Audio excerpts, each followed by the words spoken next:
하나님의 은혜로 창립 10주년을 맞게 되었습니다. 작은 교회가 10년을 존립하는 것은 여러 면에서 쉽지 않습니다. 함께한 우리 모든 성도님들을 예수님께서 붙들어 주셨고 성도님들도 충성되게 주님을 따랐기 때문이라고 믿습니다. 파스칼은 교회는 하나님에 의해서만 유지되고 있을 때 가장 아름답다고 했습니다. 우리 교회가 그런 교회라고 믿습니다. 하나님의 은혜에 감사드리고 또 저의 부족함에도 불구하고 기꺼이 든든한 동역자가 되어서 함께 와주신 성도님들께도 감사를 드립니다. 오늘 우리가 읽은 짧은 본문은 완벽하게 교회의 모습을 보여준다고 저는 생각을 합니다. 많은 신자들에게 요즘은 교회는 단지 주일에 한 번 찾아가 예배를 드리는 곳으로 그렇게 알고 있습니다. 최근에는 교회를 안 나가는 가난한 성도라는 그런 말도 생겼죠. 성경은 교회를 그렇게 알려준 적이 한 군데도 없습니다. 교회는 하나님께 부름받은 자들의 모임, 다른 말로 예수님을 구주로 믿는 사람들의 공동체를 뜻합니다. 혼자는 모임이 될 수 없고 공동체가 될 수 없는 거예요. 성도들은 크게는 시대와 지역을 초월한 하나의 교회 공동체에 속해 있지만 개교회에 속해서 하나님을 섬기고 서로 함께하며 섬겨야 합니다. 우리 딸이 어릴 때 할머니 댁에 갈 때 아주 자주 하는 말이 있었어요. 계속. 뭐냐면 거의 한 5분 간격으로 언제 다 와요? 얼마큼 남았어요? 그러니까 시간과 그 거리에 대한 개념이 없으니 뒷자리에서 무작정 따라가는 게 아마 퍽이나 지루했을 것 같습니다. 근데 아이가 크니까 다시는 그런 말을 묻지 않았습니다. 가는 길 전체를 알기 때문에 좀 막혀도 더뎌도 뒤에서 자기 할 일을 하면서 편하게 할머니 댁까지 가는 것이죠. 요즘은 운전자들이 주로 티맵을 사용하죠. 옛날에는 모든 차 안에는 다 지도책이 한 권씩은 있었어요. 지도책을 보고 찾아갈 때 좋은 점은 언제든지 현재 위치와 목적지까지를 한눈에 살펴볼 수 있다는 것입니다. 우리는 매주 성경 말씀에서 우리가 지켜야 할 계명들을 배우고 지켜나가야 합니다. 그 계명과 말씀들은 오늘 당장 내 발에 등이 되어서 우리를 엎어지지 않게 해줍니다. 분을 내지 말라고 했는데 화를 벌컥 냈기 때문에 넘어지고 관계가 엎어지는 거예요. 그러나 우리 인생의 여정 전체, 신앙의 목적지를 우리가 수시로 확인하는 것은 아주 중요합니다. 큰 그림을 갖고 있으면 목적지가 어느 방향인지 쉽게 보여요. 큰 지도를 갖고 있으면 곁길로 샜다가도 금방 바른 길로 돌이킬 수 있습니다. 우리가 곁길로 많이 나갈수록 다시 고든 길로 돌아오기가 힘들거든요. 그렇기 때문에 우리는 자주 신앙의 여정이 새겨진 지도를 꺼내서 전체를 확인하며 믿음의 걸음에 확신을 채워야 합니다.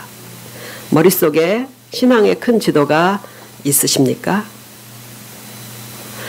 내 신앙을 볼 수 있는 큰 지도가 우리 머릿속에 있어야 돼요.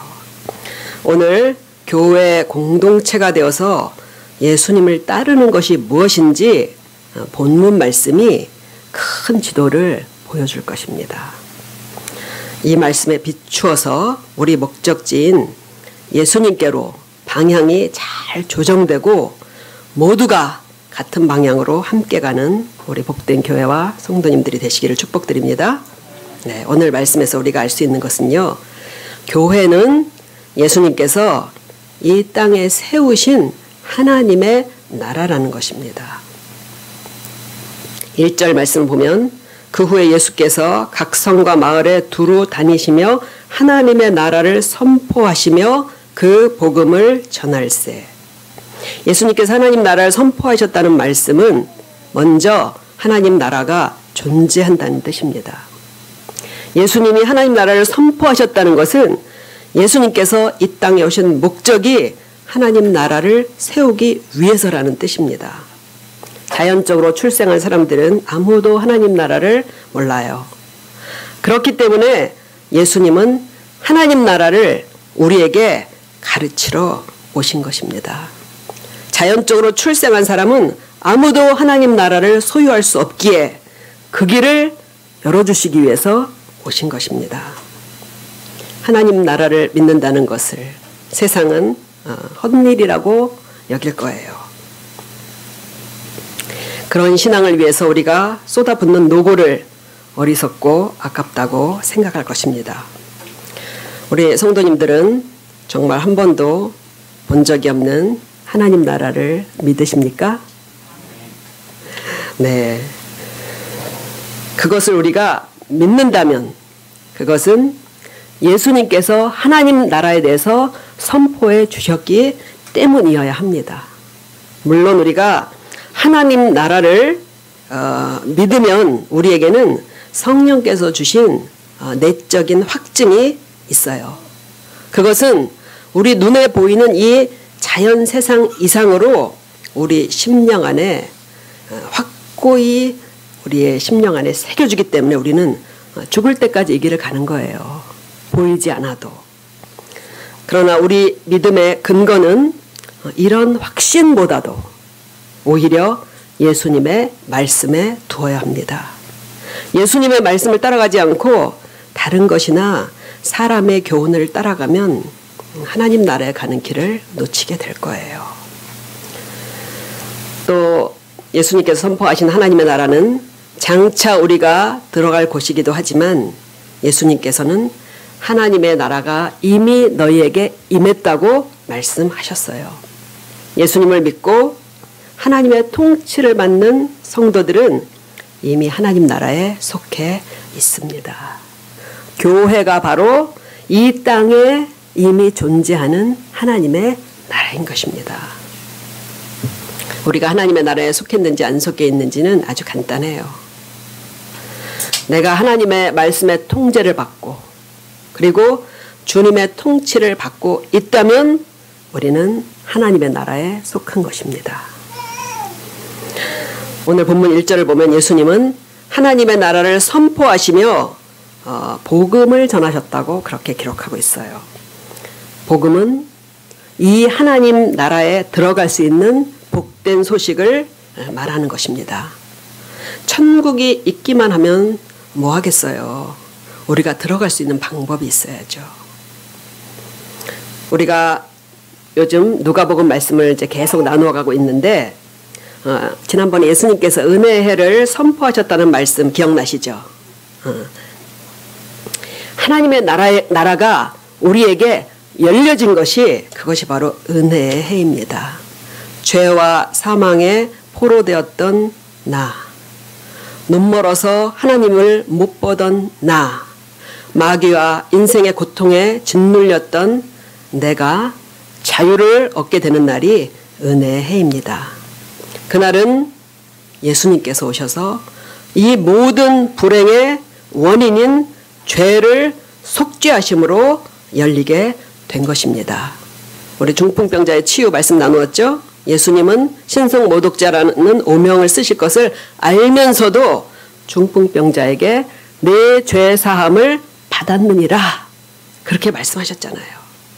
인자가 땅에서 죄를 사하는 권세가 있는 것을 알게 하시려고 그 말씀을 하셨다고 그렇게 말씀하셨잖아요. 예수님이 오셔서 하신 일은 우리에게 하나님 나라를 알리신 것입니다. 그리고 죄로 인해 막혔던 그 길을 주님께서 속죄하심으로 활짝 열어주신 것입니다. 예수님의 일생을 기록한 사복음서를 보면요. 예수님께서는 이것을 위해서 그 3년여간의 그 짧은 기간에 정말 쉬지 않고 일하셨다는 것을 우리는 발견합니다.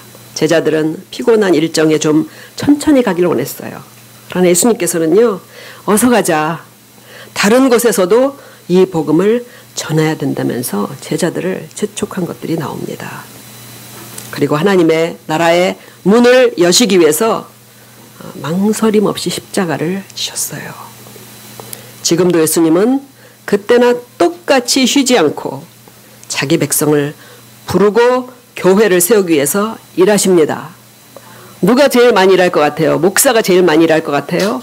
선교사가 제일 많이 일할 것 같습니까? 권사도 아니고 장로도 아니에요. 지금도 가장 많이 일을 하시는 분은 예수님이십니다. 하나님 나라의 작전 상황실은 지구 역사가 막을 내리고 완전한 하나님 나라가 세워지기까지 밤낮 없이 가동되고 있는 것이에요. 그리고 주님께서는 이 나라를 세우는데 우리 성도들을 불러서 함께하게 하십니다. 오늘 본문 말씀에서 우리가 두 번째로 알 수 있는 것은 예수님이 하나님 나라를 위해서 12제자를 세우셨다는 거예요. 6장 13절을 보면 예수님께서 이 12제자를 세우기 위해서 밤새 기도하셨다고 돼 있어요. 그리고 12명의 제자들 택하시고 사도라고 부르셨다고 기록합니다. 단순히 모든 것을 가르치고 전수해 주기 위한 제자가 아니라 예수님을 대신해서 보냄을 받았기에 사도라고 칭하신 거예요. 우리도 다 예수님께로부터 배우고 세상에 보내심을 받은 제자란 점에서는 사도들과 똑같은 거예요. 우리도 보내심을 받았어요. 예수님께서 이 12제자를 불러 세우신 목적을 마가복음 3장 14절은 이렇게 말씀하고 계십니다. 이에 12를 세우셨으니 이는 자기와 함께 있게 하시고 또 보내사 전도도 하며 귀신을 내쫓는 권능도 가지게 하려 하심이로라. 사도들을 세우신 가장 큰 이유가 뭐라고 돼 있어요? 먼저 예수님과 함께 하게 하시기 위해서라고 그래요. 예수님은 우리와 함께 있기 위해서 우리를 부르신 것입니다. 좋아하기 때문에 좋은 일을 함께 하자고 우리를 청하시는 거예요. 사람이 함께 하려고 한다면 그것은 사랑하고 좋아한다는 뜻입니다. 좋아하지 않는 사람과 긴 시간 함께 있으면 아주 피곤해져서 돌아오게 돼요. 그래서 오래 같이 있으면 사랑하는 것이고 일찍 일어서면 좋아하는 사이는 아니라고 생각할 수가 있을 것 같아요. 사실 우리는 사람을 그렇게 좋아하는 본성이 아니에요. 그러나 예수님은 정말 사람을 참 좋아하셨던 것 같아요. 주님의 사역 중에 보면요, 늘 사람들과 함께 계셨어요. 저도 교사 출신이라서 학교에서 학생들하고 이렇게 하고 이렇게 대면하고 나면요, 정말 지쳐요. 정말 혼자 있고 싶은 그런 생각이 드는데 예수님의 사역을 보면요, 정말 늘 많은 사람들에게 둘러싸여 계셨고 그들에게 초대받고 기꺼이 그들과 함께 지내십니다. 지난주에 우리가 무슨 말씀 나눴는지 기억나세요? 주님을 전혀 좋아하지 않던 바리새인 시몬, 시몬의 초대에도 예수님이요, 속도 없이 좋아라 하고 참가를 하시더라고요. 미운 오리스키라는 그런 프로그램이 있더라고요. 그런데 거기 보니까 가수 아들이 결혼하고 그리고 분가한 뒤에 그 어머니가 그 우울감에 빠져서 이렇게 지내는 모습이, 그걸 제가 이제 짧은 영상으로 이제 보았어요. 그러니까 얼마나 정말 그 아들을 그리워하는지 정말 그게 다 나타나더라고요. 막 어떻게 해서든지 좀 구실을 만들어서 그 신혼집에 가서 아들 얼굴 좀 한번 보려고 그렇게 막 머리를 계속 쓰더라고요. 결국은 이제 며느리가 이걸 빵을 좋아할 거라고 하면서 그 이제 빵을 사가지고 신혼집을 찾아가더라고요. 그렇지만 같이 갔던 딸이 이제 만류에 결국은 벨도 못 누르고 문 앞에다가 빵봉지만 놔두고 쓸쓸하게 이렇게 돌아서는 걸 보았습니다. 자식 얼굴 한 번이라도 보고 싶어서 전전긍긍하는 건 둥지를 떠난 자식을 그리워하는 모든 부모의 마음이에요. 아직 자식들이 옆에 있으면 그 마음을 모르실 거예요. 아무리 효도하는 자식들도 부모의 마음이 그 정도인지 모릅니다. 사랑하는 사람들과 한평생 함께 가지 못한다는 게 이 세상에서 가장 큰 아픔인 것 같아요. 성경은 예수님의 생애를 아주 객관적으로 진술한 것 같지만 사람을 사랑하시는 주님의 마음은 성경에 구절구절에 다 드러나게 돼 있어요. 그렇잖아요. 진실은 드러나는 것처럼. 십자가형이라는 우리가 상상하기도 두려운 고난주간이 되면 영상이 나오면 보는 것도 끔찍하잖아요. 우리는. 그런 끔찍한 죽음을 왜 선택하셨겠어요? 그것은 창조주로서의 의무가 아니라 우리를 데리고 살기 위한 사랑 때문이잖아요. 의무로 사는 관계라면 어떻게 생각하면 고맙긴 하지만 불행하잖아요. 하나님의 진노조차도 미움이 아닙니다. 자식들을 키우다 보면요, 자식이 저거는 하면 안 되는데 라는 것을, 그런 걸 하는 것을 볼 때 부모의 마음에 볼이 확 당겨져요. 자식을 사랑하고 잘 되기를 바라기 때문에 그런 것입니다.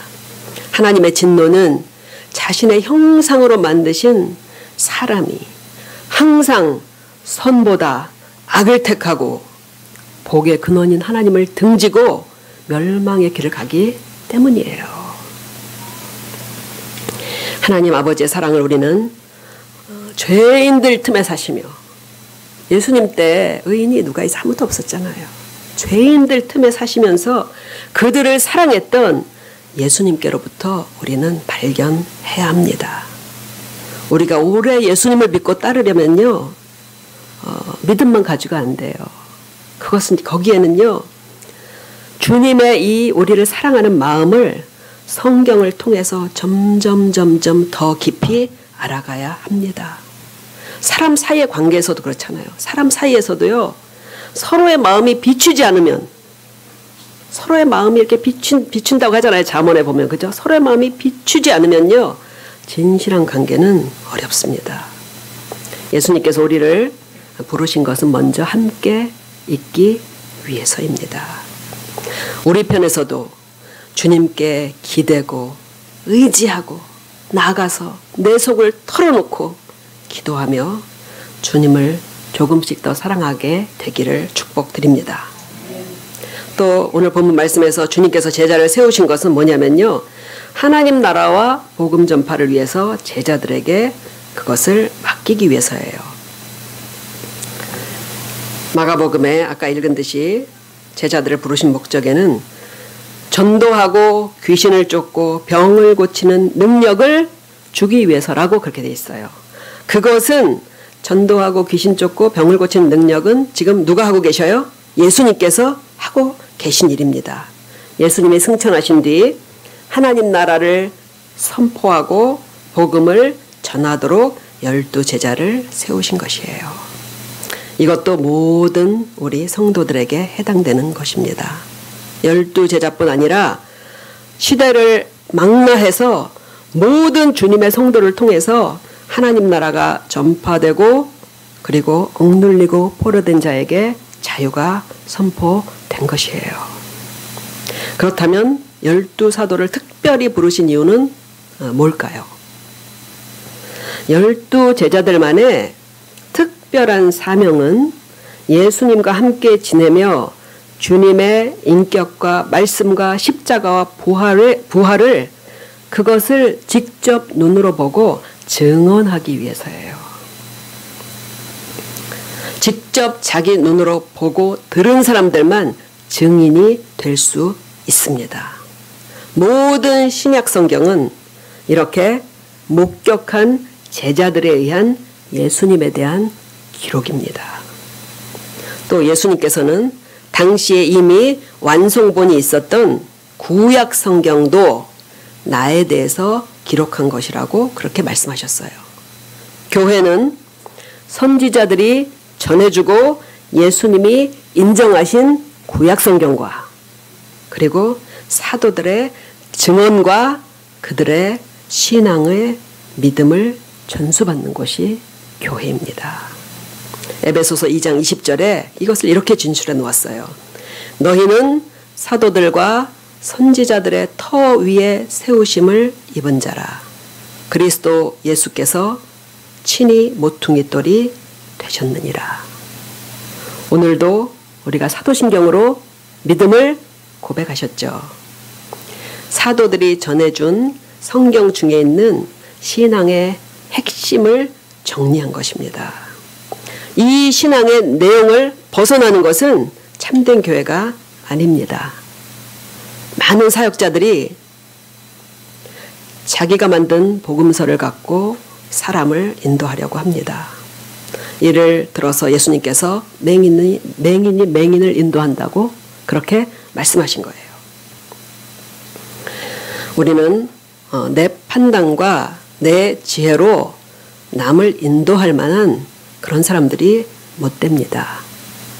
성령께서도 이미 기록된 말씀을 벗어나서 우리를 인도하시지는 않습니다.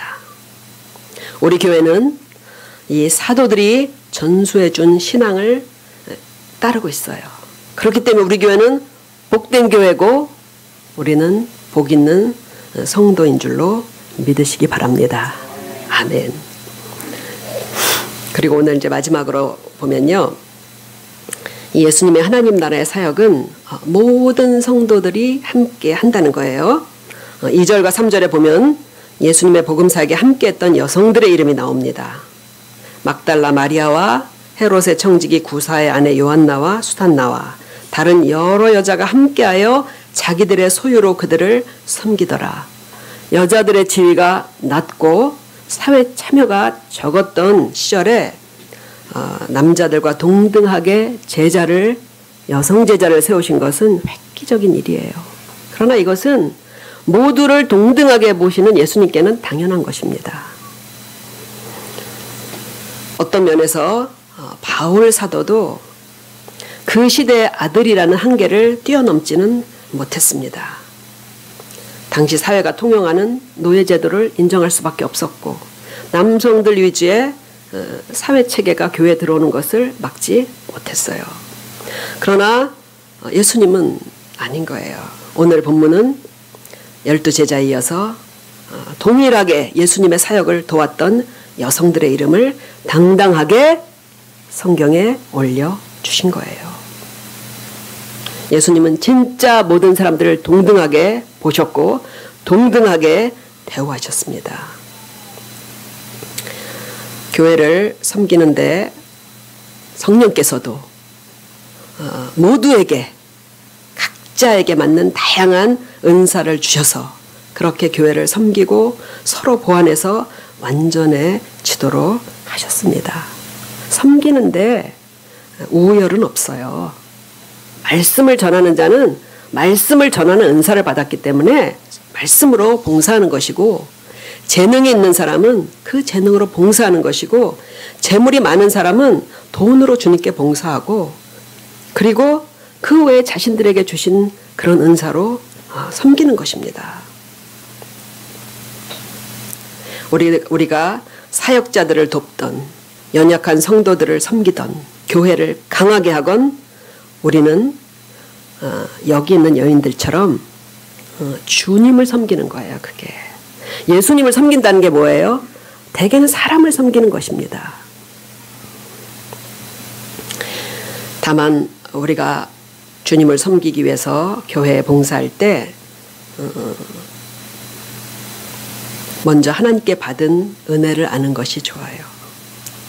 저는 은혜 받지 않고 봉사하는 성도님들이 제일 무섭습니다. 은혜 받은 만큼 믿음대로 봉사하라고 제가 그래서 권면드리는 거예요. 사람의 본성은 결국은 자기를 높이려는 마음 때문에 하나님 나라를 위해 섬길 때도 예외는 아니더라고요. 선한 일과 봉사가 결국은 자기 자랑과 자기 의의가 되기 쉽습니다. 그러니까 자기가 영광을 받으려는 사람의 본성은요, 정말 비상하게 움직여요. 우리가 알지 못하는 사이에 우리 머리에서 벌써 계산이 되는 거예요. 그게. 교회를 위해서 열심히 일하는 사람들도 교회에 냉담한 사람들 못지않게 주님의 관심의 대상입니다. 오늘 예수님을 따랐던 여성들은 먼저 주님의 은혜를 입었다는 것에 포인트가 있어요. 거기 오늘 본문 보면 막달라 마리아는 귀신이 들렸는데 무려 몇 명? 7 귀신. 단 7은 아닐 거예요. 성경에서 7 하면 하여튼 굉장히 많은 귀신이 들어갔다는 거예요. 그러니 얼마나 그 인생이 피폐하고 인격이 황폐하고 정말 절망적인 삶이잖아요. 그런 상태에서 자유를 얻었다는 것입니다. 헤롯의 아내 요한나는 헤롯의 청지기인 그 구사의 아내 요한나는 중병에서 고침을 받았어요. 남편이 당시에 갈릴리 지역을 다스리던 헤롯 왕의 재물을 관리하는 관직에 있었다는 거예요. 그러면 그 당시에 얼마나 권력과 재력이 있었겠어요. 그런데 죽게 됐으니 무슨 소용이 있겠어요. 그게 다. 귀신에서 풀려나고 중병에서 고침을 받고 은혜를 경험한 사람들만이 한결같이 겸손히 주님을 섬길 수 있습니다. 그런 사람들은 주방 설거지에서 시작해서 점점 더 많은 봉사와 사역으로 주님께서 이끌어 주십니다. 그 과정과 결과에는 점점 더 많은 하나님의 축복이 채워집니다. 우리가 빠듯한 가운데 주님을 섬길 때가 많잖아요. 그죠? 대부분은 빠듯한 가운데 쪼개서 주님을 섬기는 것도 너무 귀하지만 그래가지고 언제 주님의 나라를 다 세우겠어요. 그런 믿음의 헌신 다음엔 더 풍성하고 성숙한 발전을 주셔서 더 많은 사명을 감당하게 주님께서 이렇게 우리를 인도하십니다. 이 막달라 마리아와 요한나는 뒤에 보면요. 예수님의 십자가의 아래까지 따라갔다고 누가는 그 이름을 다시 기록해요. 사도 요한을 제외한 나머지 모든 제자들은 주님이 십자가형을 받을 때 다 도망갔잖아요. 예수님의 순환의 과정을 눈물로 지켜봤던 이 여인들의 증언에 의해서 우리가 그 당시 주님의 십자가의 모든 과정을 우리가 다 전해 듣고 알 수 있게 된 것입니다. 이뿐만 아니라 막달라 마리아와 요한나는 예수님이 부활하시던 날 빈 무덤을 눈으로 목격하기도 합니다. 특히 막달라 마리아는 부활하신 예수님을 처음 만났던 사람이에요. 그리고 이들이 가서 예수님의 부활을 제자들에게 거꾸로 전했다는 거예요. 너무 놀랍지 않아요? 처음엔 주님 일행을 위해서 음식을 챙기고 생활비를 감당했지만 부활의 첫 번째 증인이 된 것입니다. 누가는 부활하신 예수님을 보고 마리아가 경배했다고 기록해요. 경배했다. 성육신 하셔서 이 땅에 오신 예수님의 존재와 십자가 대속은 주님이 부활하시기 전까지는 이렇게 희미하게 계시되어 있었어요. 주님의 부활을 통해서 비로소 예수님이 누구신지를 알게 된 것입니다.